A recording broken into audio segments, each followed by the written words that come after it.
So, hello guys, today we are going to discuss top k frequent elements. So, the question is something like this, that we are given an array, for example this one, and we have to find top 2, that is k is equal to 2 frequent elements. So, first frequent element is 1 because it occurs 3 times. The second frequent element is 2 because it occurs 2 times. The third is 3 which occurs 1 time. So, 3 and 2. So, 1 and 2 is the answer. So, Uh, to solve this question, we can have two approaches. So one approach is using a Maxi heap, and another approach is using a bucket sort. So we'll be going to see both the approaches. So let's see this one. So first, let's see the Maxi heap approach. So just give me a second. Let me take a notepad.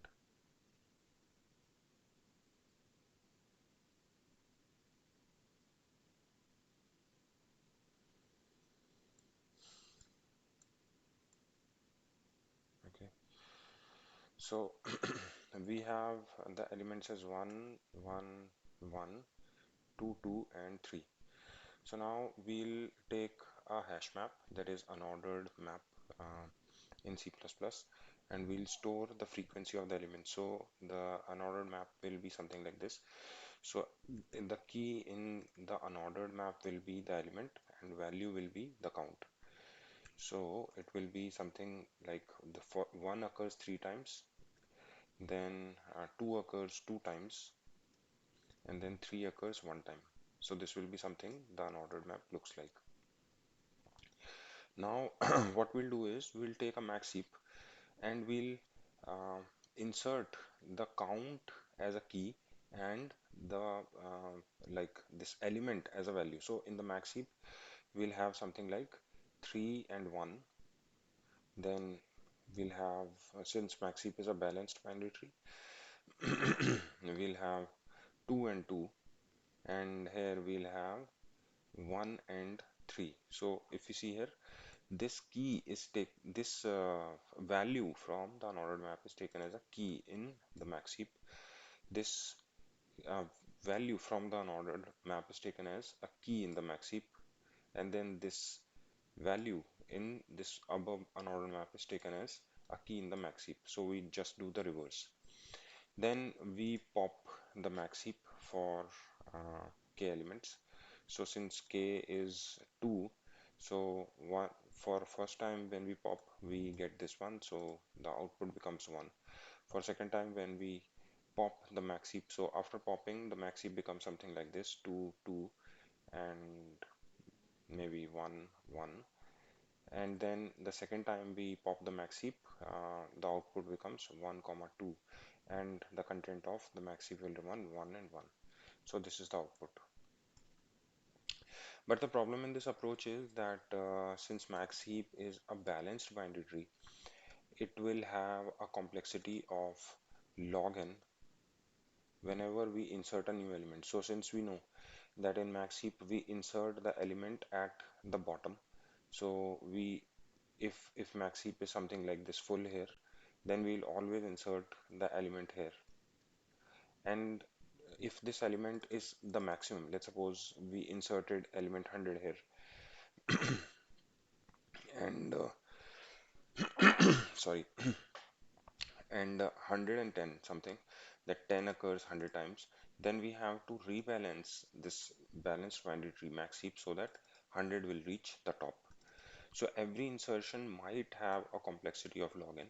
Again, when we pop the max heap, this one, then again we have to rebalance because this child has to become the parent, and again this might have the complexity not linear, right? Because in one time we remove, then again we have to rebalance. So the time complexity of this algorithm becomes n log n, and the space complexity is on itself.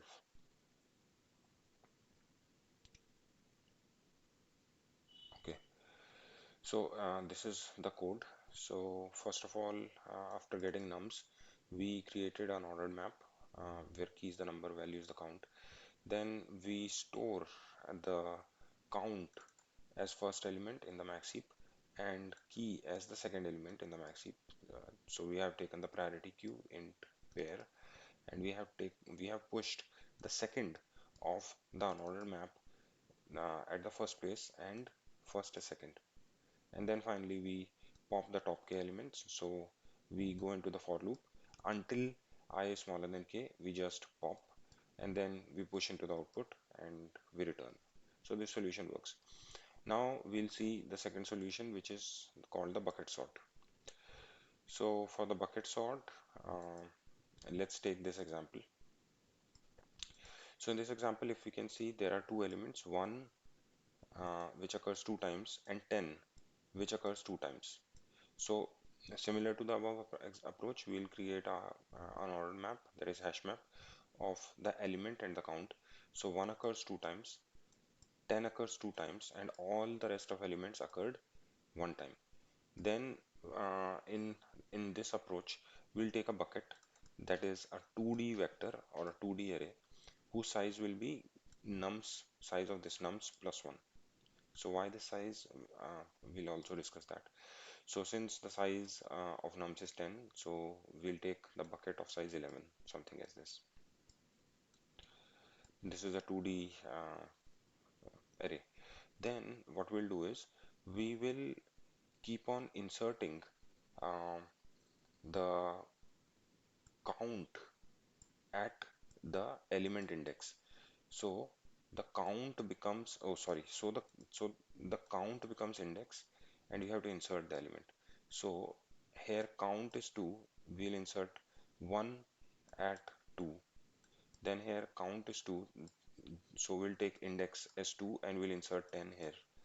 And similarly, their all counts are 1. So their all indexes are 1 and we'll insert all the elements, remaining elements at the index 1.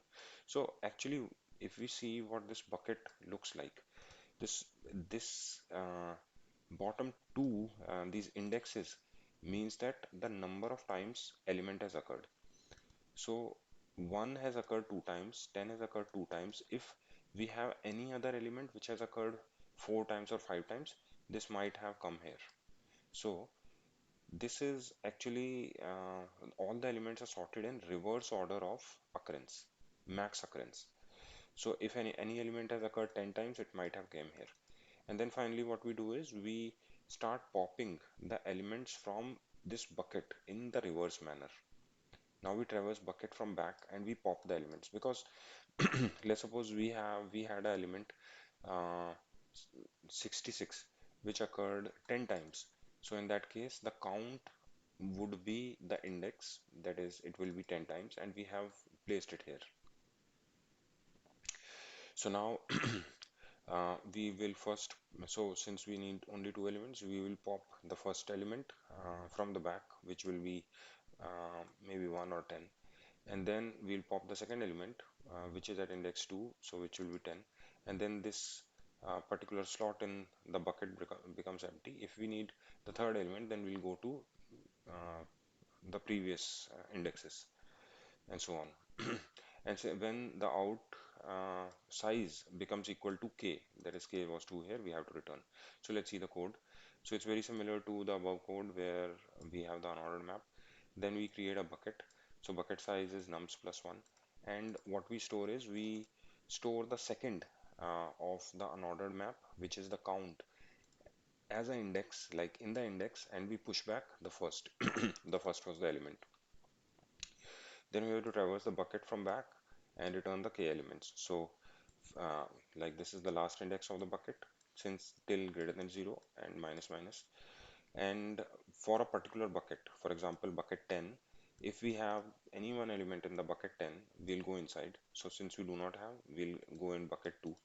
In bucket 2 we will push back the last element of the bucket. So last element of bucket will be 10, it will be pushed back, and we'll pop back the last element and we increment the count. Still the bucket 2 has size 1 because it has one element. We will push back the last element, so it becomes 1, and we will pop back. So now this bucket index 2 becomes empty. We'll come out, and since count is equal to 2 and we need only two elements here, k top frequent elements, we'll just break and return out. So now the time complexity of this algorithm is O(n). How? And let's suppose we have all unique elements, so an order map becomes O(n). Then we have all unique elements. The bucket size is n, so this is O(n). This is also O(n). And finally, we need to traverse, like find the k top elements. So since all are unique, in that case, this will go only two times and it will break. So this will be max O(n). So all these three are O(n)s. And the space complexity for this will be O(n) itself. Because if we create this unordered map and then finally we can delete this unordered map once we create the bucket, and that's all. So O(n) will be the space complexity for this one. So thanks a lot, guys. Have a good day.